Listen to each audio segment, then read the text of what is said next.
They said brilliance had an address, marble floors, polished silence, names that never sounded like his. The Chicago Chess Academy, where prodigies were born and poverty was politely ignored, a place that taught the art of strategy, but not humility. And on a grey Saturday morning, under clouds heavy with rain, a 12-year-old boy named Jared Thompson stood at its gate. One hand held his mother's, the other clutched a cracked plastic chessboard, the same one his mother found months ago in the trash of the mansion she cleaned. He looked up at the Academy's marble columns where banners of past champions fluttered in the wind, all white faces, all wearing the same smirk that said, "You don't belong here." His mother, Marjorie, adjusted the collar of his hand-me-down sweater. "You ready?" she asked softly. Jared nodded. But inside he wasn't sure if he was walking into a game or a war. Because sometimes the most dangerous thing a black child can do is walk into a room he was never meant to stand in. They stepped inside. The sound changed immediately, footsteps echoing, whispers tightening, as if the walls themselves were watching. Every head turned, every stare asked the same silent question. Who let them in? At the far end of the hall stood the man Jared had come to see, Magnus Kruger, the reigning world chess champion. Tall, icy, precise. The kind of man who didn't play games, he commanded them. His reputation wasn't built on kindness, it was built on control. Kruger was known for humiliating opponents. He called it education. Today, he was hosting an exhibition, a public match for wealthy donors, journalists and sponsors. Every year they invited one local guest to face him, usually a child prodigy from a private school. But this year that invitation had somehow reached the wrong hands. When the Maid's son showed up instead, the Academy laughed. It started with a whisper near the registration desk. Then it spread. Small chuckles, then full laughter bouncing off marble. A few thought it was a joke, others thought it was charity. "Is he serious?" one instructor muttered. Another smiled thinly. "Maybe he'll clean the board before the match." Marjorie stood still, gripping her bag tighter. She had faced that tone before, at grocery stores, in the homes she cleaned, in the way people looked through her. But today she wasn't backing down. "My son can play," she said. Her voice didn't shake. The receptionist blinked, surprised she'd even spoken. Kruger overheard the commotion and turned. His accent cut through the noise. "Let him," he said coolly. "Every circus needs a clown." The room erupted again. Cameras lifted, not to document genius, but to capture embarrassment. Because humiliation, when it's public, feels like sport. If you're watching this and you've ever been told you don't belong, hit that subscribe button right now. Because stories like this aren't told to celebrate pain. They're told to remind you that brilliance doesn't need permission. Now, back to Jared. They gave him a seat at the end of a long oak table, the same table where grandmasters once sat, now holding a child who smelled faintly of detergent and rain. He placed his old chessboard on the table. The plastic creaked. The Academy manager quickly replaced it with an official one, shaking his head. Kruger approached, slow, deliberate, carrying the confidence of a man worshipped for his mind. He didn't see a child. He saw a disruption. "You're the challenger?" Jared nodded. Kruger smiled. It wasn't kind. "Let's make this quick, yes?" But what he didn't know was that Jared hadn't come to be entertained. He came to remind the world that silence doesn't mean weakness. It means focus. The match hadn't even started, but the hierarchy was already drawn. Kruger, the genius. Jared, the joke. But there was something no one in that hall could see. The years behind that quiet boy. Every night after his mother's shift, Jared would wait for her in the janitor's room. While she scrubbed the Academy floors, he'd study the game from the trash, torn chess magazines, scribbled notes from students, lost pawns he collected one by one. He learned from mistakes that weren't his, victories that were never meant to reach him. He didn't have tutors. He had time. He didn't have a coach. He had curiosity. And that was enough, because sometimes the ones you overlook are already studying how to beat you. When his mother finished cleaning each night, they'd sit on the floor with that cracked plastic board between them. She didn't know how to play, but she'd sit anyway, just to watch him think. The pieces moved like poetry, fast, deliberate, effortless. She'd whisper, "One day you'll play in that hall." He'd laugh, "Mom, they'd never let me." And now, here he was. He wasn't supposed to be at the table. He wasn't supposed to touch the same pieces, breathe the same air, or be seen as anything but a mistake. But he was there, because his mother dared to believe that the son of a maid could outthink a king. Kruger leaned forward, smirking. "Ready, little one?" Jared said nothing. He stared at the board, eyes steady, heartbeat slow. In that moment, something shifted. The laughter faded, the whispers stilled. For the first time, Kruger looked uncertain, because confidence sounds different when it echoes against quiet defiance. He sat back. "Very well," Kruger said. "Let's play." The cameras zoomed in. The reporters prepared their pens, eager to record the humiliation of a maid's son. But somewhere in the back, Marjorie whispered a prayer, not for victory, but for dignity. The match hadn't begun yet, but the moment already mattered. Because a black child was about to do something that history never planned for him. Sit at a table meant to keep him out and make it his own. And before the first move was even made, the whole room already knew. They would remember this day. Because sometimes it's not the move that shocks the world, it's the courage to sit down and make one. He sat across from Magnus Kruger, a man who'd built his fame on breaking prodigies. The cameras focused, the audience leaned forward, and in that silence, the difference between them felt like a storm. Kruger's suit looked expensive enough to buy Jared's whole block. His cufflinks gleamed like trophies. His fingers rested on the edge of the chessboard, calm, sure, rehearsed. Across from him, Jared's hands trembled just slightly. Not from fear, but from restraint. Because when the world is watching you fail before you even start, the only thing heavier than expectation is silence. The referee signalled. Kruger made the first move, pawn to e4. Textbook. Elegant. Predictable. He didn't even look at Jared afterward, just smirked at the crowd, as if the opening alone had already won him the game. But Jared, he didn't move. He stared at the board, his face unreadable. 30 seconds passed, then 40. Whispers filled the room. Someone laughed softly. He doesn't even know how to start. Kruger crossed his legs and leaned back, his eyes dripping with arrogance. "You really think you belong here, little boy?" That line, that tone. It wasn't new to Jared. He'd heard it before, in classrooms, on buses, in stores that followed him with their eyes. But this time, it didn't sting, it fueled him. Jared finally reached forward. His small hand hovered over the board, and then he made his move. Pawn to f4. The room froze. It was the king's gambit. An opening so aggressive, so unpredictable, that even professional players rarely touched it. The sound of that piece hitting the board, soft, sharp, was enough to slice through the laughter. Kruger's smirk faltered. Just slightly. He hadn't expected that. He leaned forward. "Interesting," he muttered. "Suicidal, but interesting." The audience chuckled, but not everyone was laughing anymore, because deep down everyone in that room felt it. Something had shifted. Jared wasn't there to survive. He was there to teach. Kruger made his next move fast, snapping his piece like punctuation. Jared countered, calm, calculating. Then again and again, the rhythm built, each move faster than the last. Jared's fingers no longer trembled, they danced. The spectators started whispering again, but this time the laughter had turned into murmurs. "Wait, that's not bad." "Hold on, what's he doing?" A reporter near the back whispered, "This kid's studied, he's not guessing." Kruger felt it too. The control he always owned, slipping. For the first time he looked across the board and saw not a child, but an opponent.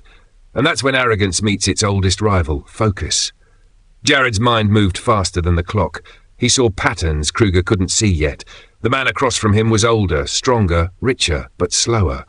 Jared had learned chess in chaos, on broken boards, missing pieces, no coaches, no applause. Every game was survival. Every mistake, a lesson carved in patience. Kruger had learned in comfort. Every victory came with a handshake and applause, every loss an excuse. And in that quiet war across 64 squares, comfort was starting to lose. The crowd didn't know it yet. But they were watching history take its first breath. Kruger leaned in, pretending to stretch, but his eyes darted across the board faster now. He was calculating, or rather recalculating. The smile was gone. Jared made another move, bishop to c4, pinning Kruger's knight. A murmur rippled through the hall. Someone gasped softly. Another whispered, "That's genius." And for a second, even the janitor watching from the back felt proud enough to straighten his uniform. If you're still watching this, you already know, this isn't just about chess.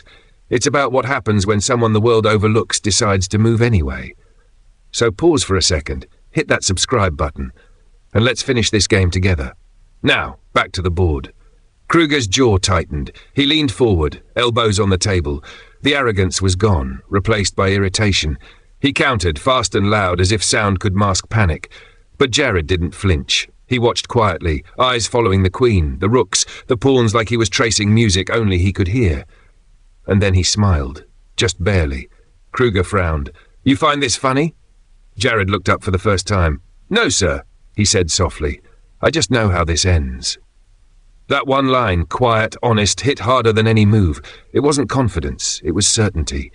Kruger shifted in his chair. For the first time in his career, the crowd wasn't with him.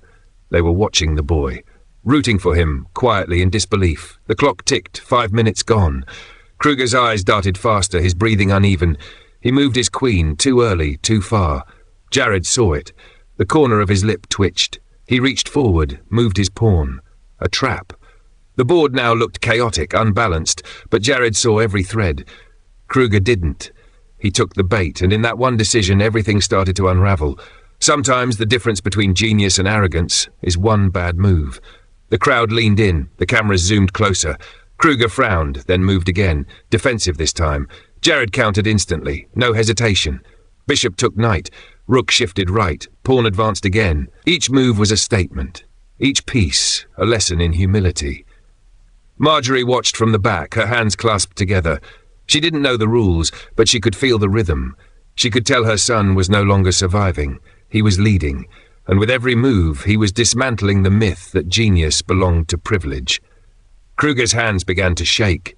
He stared at the board like it had betrayed him. He didn't speak. He didn't smile. The air was thick, because sometimes silence isn't peace. It's the sound of power changing hands. The clock ticked again. Jared's next move was small, just a pawn sliding forward one square. But it shifted everything. It was the setup, the one that would expose Kruger's king. And though the audience didn't see it yet, Jared did. He leaned back, eyes calm, waiting. The world champion took the bait again. He reached for his rook and made the move that sealed his fate. Jared glanced at the clock, then back at the board. His hand hovered over his next piece. Steady, deliberate. He was one move away from changing the story forever.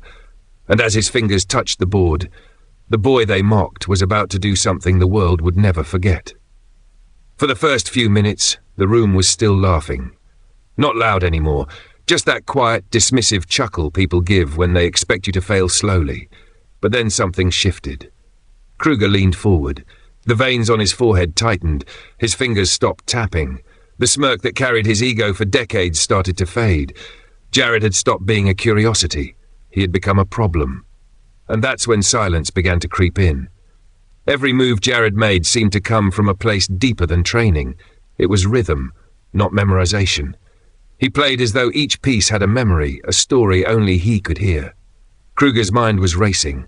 He'd seen talented kids before, prodigies from Moscow, Tokyo, Zurich, but none of them played like this. None of them moved with this kind of calm, this kind of defiance.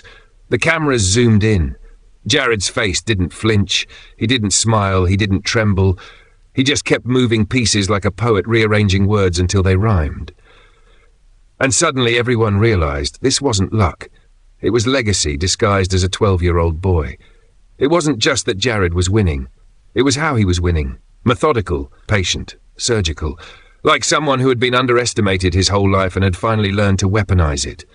Every piece Kruger moved, Jared countered, not with fear but precision. He saw patterns before they appeared. He played 3 moves ahead, then 5. And Kruger, the world champion, was the one reacting now. At the back, one of the young instructors whispered, "This isn't possible. He's reading him." The others stayed silent, their laughter now swallowed by the weight of what was unfolding. Kruger tried to reset the rhythm. He opened a trap, a sequence that had dismantled seasoned players in international tournaments. But Jared didn't fall for it. He saw it coming. He smiled, barely, and moved his bishop in a way no one expected. Gasps. Even the cameras froze for a second. The commentators who had been mocking him minutes earlier suddenly found themselves speechless. Who taught this boy? One whispered. The truth? No one. No one but time, hunger, and a mother who believed her son's mind was worth something. Every pawn Jared moved felt like a protest. Every piece he captured was another wall coming down, another reminder that genius doesn't need permission to exist. The crowd began to realize something uncomfortable. They weren't watching a charity act anymore. They were witnessing a reckoning. Kruger adjusted in his seat. He tried to intimidate the boy, staring, smirking, muttering under his breath, but Jared didn't look up. He had trained himself to focus in chaos. When your mother's vacuum cleaner roars beside you as you study, noise stops meaning anything. And then, quietly, Jared whispered, barely loud enough to be heard, "Check." The room froze. It wasn't checkmate yet, but the warning landed like thunder. Kruger blinked. He leaned closer, analyzing. For the first time he was unsure. He moved his queen to recover. A desperate move. And Jared, calm, deliberate, shifted his rook with surgical precision. The board told a story only 2 people could understand, and one of them was losing. If you're still watching, hit subscribe right now, because what happens next is the kind of moment that makes history. You don't want to miss how this story ends. The hall was dead silent now. You could hear the echo of the clock, the creak of a chair, the weight of realization pressing against the air. One man at the back whispered, "He's got him." Another shook his head. No, Kruger always finds a way out. But not today.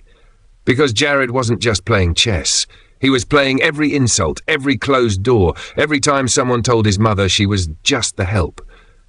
This was personal, but it was also bigger than him. He moved again. Knight takes queen. The sound of the piece hitting the board echoed like a gunshot. Someone gasped audibly. Kruger's eyes widened. He had miscalculated. For the first time in years, the Grandmaster didn't see it coming. He tried to rebuild, to block, to trap the boy, but Jared kept breaking through. Not aggressively, not emotionally, just quietly. The kind of quiet that makes powerful men afraid. At this point, the journalists had stopped taking notes. They were just watching. Because they knew history wasn't being told about Jared Thompson. It was being written by him. And then it happened. The mistake. The one move Kruger had sworn never to make. He reached for his queenside pawn, shifted it, and exposed his king. It was tiny, almost invisible, but Jared saw it instantly. He didn't rush. He didn't gloat. He simply leaned in, adjusted his cracked chessboard, and made his move. Click. The clock ticked. Kruger's pupils dilated. He realized what had just happened. "Wait," Kruger muttered, but it was too late. The boy had cornered the king. The audience rose slightly, unsure whether to speak or breathe. Jared stared at the board for a long second, then whispered, "Checkmate." And that was it. No clapping, no shouting, just silence. Heavy, thick, undeniable. Because in that moment, every single person in that hall realized something brutal. They hadn't just witnessed a game. They had witnessed a shift. A small, unassuming rebellion wrapped inside 64 squares. Even Kruger sat still. His eyes weren't angry anymore. They were searching, maybe for an excuse, maybe for humility. Jared leaned back. His hands were trembling now, not from fear, but release. It was over. The boy they laughed at had beaten the man the world worshipped, and as silence filled the room, something unspoken happened. Respect. Not given. Earned. The same people who had mocked him now stared at him like they were seeing something they didn't know could exist. A black child. A maid's son. A mind too bright for their prejudice to contain. Because sometimes victory doesn't roar. Sometimes it whispers, and in that whisper an empire of arrogance falls. For a long moment Magnus Kruger didn't move. The world champion, the man whose name filled arenas, sat there in silence, staring at a checkmated king like it had just betrayed him. The cameras caught every flicker in his eyes, shock, denial, and then something else, fear.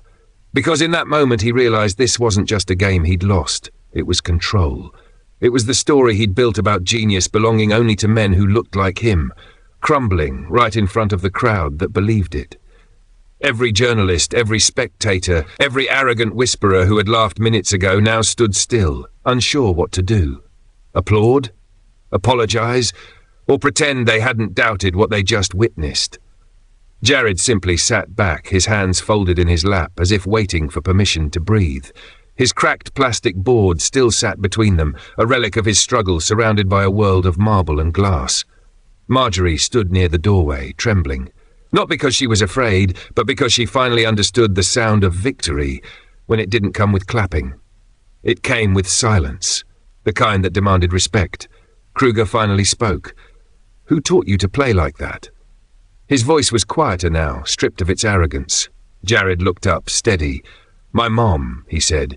You could hear the room exhale. That single sentence, just 3 words, cut deeper than any trophy ever could. Because everyone in that room knew what it meant.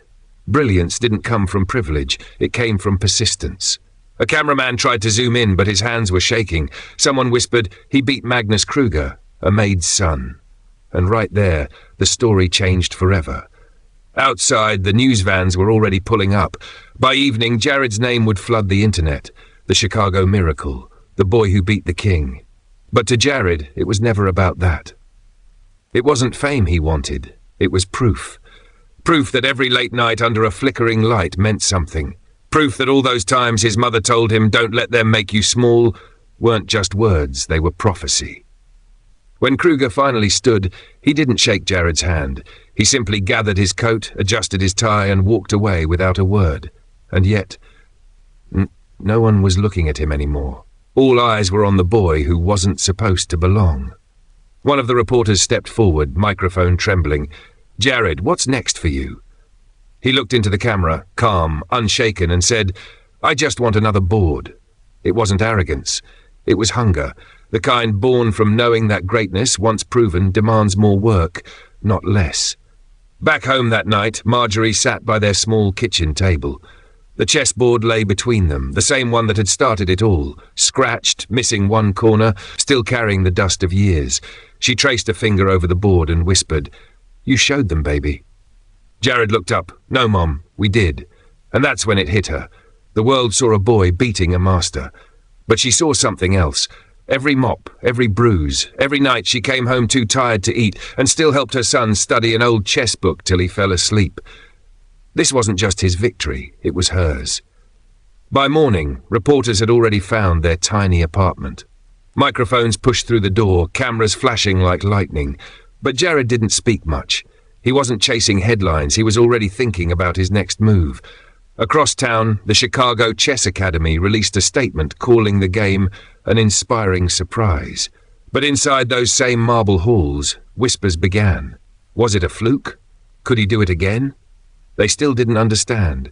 What happened wasn't luck, it was correction. If you're still watching, hit subscribe right now. Because stories like this, stories the world tries to bury, deserve to be heard. And this isn't the last time someone like Jared changes the game. Weeks later, Jared was invited to a national tournament. This time he didn't arrive with a cracked board. The community had bought him a new one, a polished wooden set, engraved with his initials. But he still carried the old one in his backpack, because sometimes reminders matter more than rewards. When he sat down at that next table, the crowd didn't laugh. They whispered his name. And at the back of the room, Marjorie stood again, just like before. But this time, she didn't have to hide behind the cleaning staff. She had a seat. Because respect, once earned, forces even the highest doors open.